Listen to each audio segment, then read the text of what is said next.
Hi guys, it's Carol and I'm here with you today to share with you 8 fun, simple ways that you can foster friendship skills while you're at home. As we all know, friendship skills are super important in our day-to-day lives. Having friends and having a good friend is something that is really special to many of us. But sometimes knowing how to fit in, what to say, or even understanding who's a good friend and who's not being a good friend can be difficult for some of us.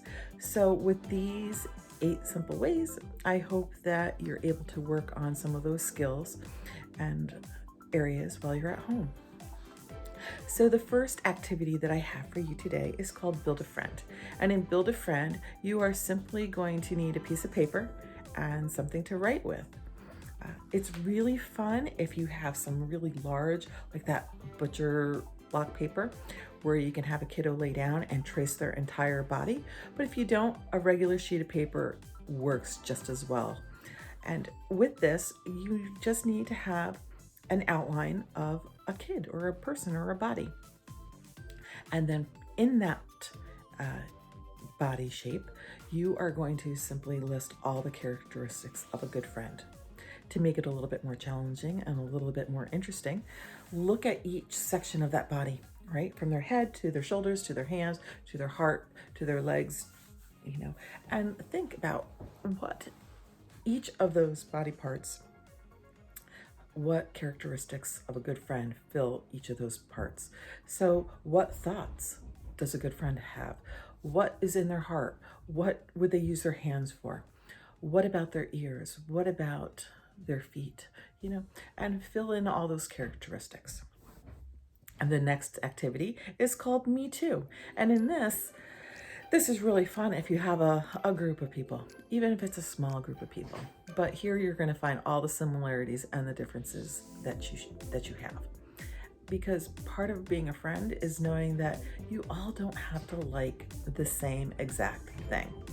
And so with this, you are simply going to have everybody get in a group, sit down, and then you have one person stand up, and that one person will stand up and they'll say something that they absolutely love. So maybe they'll stand up and say, I love apple juice.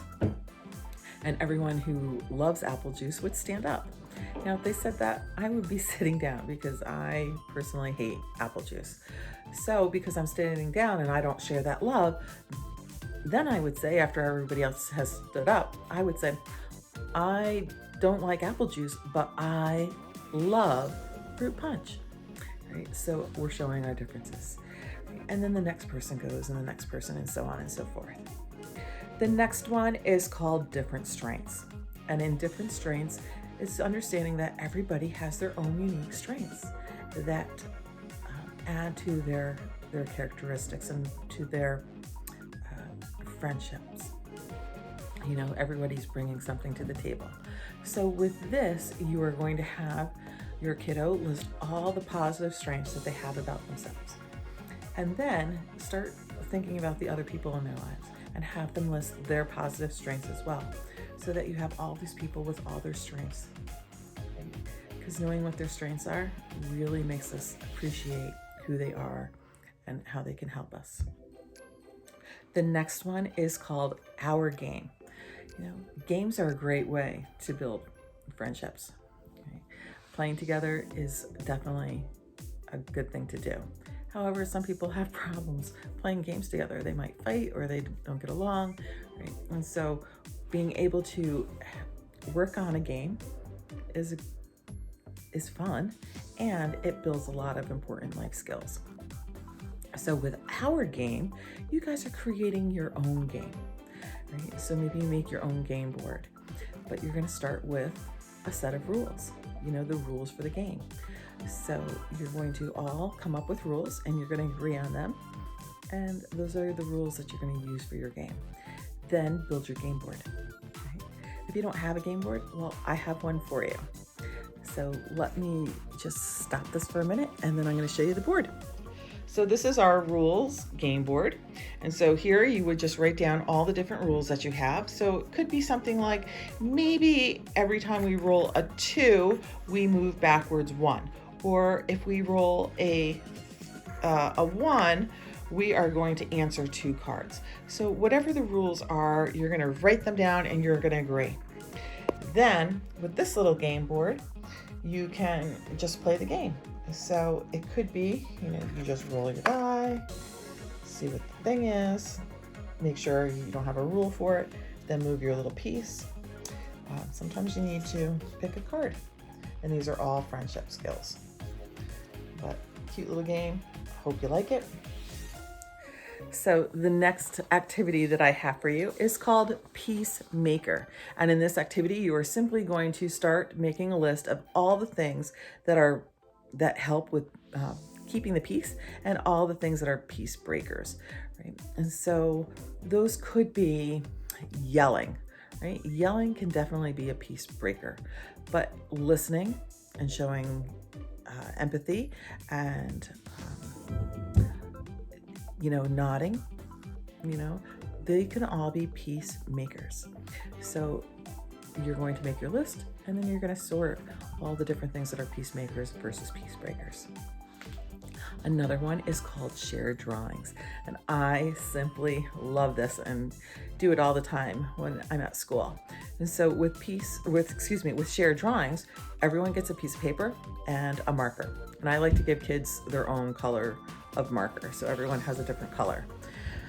Then I'm going to give them a certain amount of time. I'm going to say go, and I'm going to have them start a picture. Then I'm going to say, okay, pass, and then everyone's going to pass their paper. Usually I make them pass to the right, and that person who gets that paper is going to start drawing again, and they're going to add to that drawing. And then I'm going to give them a certain amount of time, and I'm going to say pass, and then the next person goes, and so on and so forth.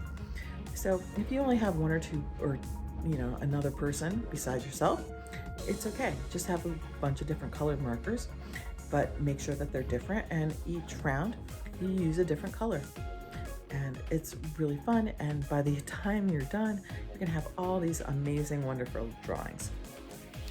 The next activity that I have for you is called Friendship Rocks, right? Because friendship does rock. And in this case, you are simply going to collect some small rocks from around your house, from around your garden, and you're going to paint them. And you're going to put all the different things about friendship on there, right? Or things that to you symbolize friendship, right? It could be a flower, it could be a heart, it could be something that you really like, or it could be a word, right? But you're going to decorate these rocks, and then, for an extra thing, leave them in a park around the neighborhood, in just various locations for people to find, right? And spread a little joy and sunshine for other people. The last one is another thing that I do a lot with my kiddos, especially my girls group, and that's simply making friendship bracelets. Right? When we make something for ourselves, but we also make something for someone else, it really strengthens the bonds that we have for them. So with friendship bracelets, I usually tell my girls, my kiddos, to make one friendship bracelet for them, and then one for a friend that they're going to share and give to later on that day. So make some bracelets, have some fun. Anyway, those are my 8 activities that I have for you this time to promote and foster friendship skills. Until next time, practice those skills and have fun. All right, bye for now.